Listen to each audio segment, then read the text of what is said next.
Tungod kuno sa selos, gisibatan sa usa ka Piniriso sa Misamis Oriental Provincial Jail ang escort nga jail guard niini aron makigkita sa iyang live-in partner. Dugang detalye sa report ni Cyril Chavez.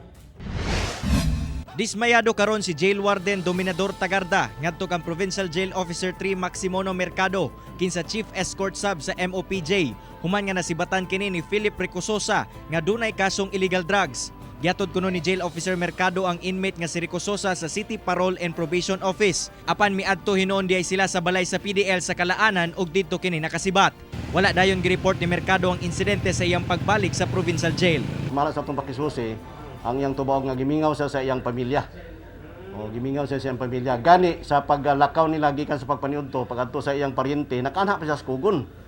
O kay nangwarta pa siya dito para sa iyang pamilya. Hinuon nadakpan pagbalik ang inmate nga si Ricososa sa gisak-ang balay niini sa sitio Tibasak, Barangay Makasandig, kauban ang iyahang live-in partner. Misibat kuno ang suspect tungod sa selos kay nabalakang mailog sa laing lalaki ang iyang kaipon.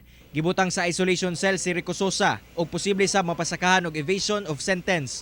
Samtang si Jail Officer Mercado posibleng mag-atubang og mga sanksyon tungod sa iyahang nahimo. Ang provincial legal niya unsay resulta sa ilang investigasyon, so muna ng panahon nga mutubag siya sa administratibo ba ka nga ilay pasaka o doon na ba kay suspension nga ilang ipakanaog. Kauban si James Yap sa kamera. Ako si Cyril Chavez para sa One Mindanao.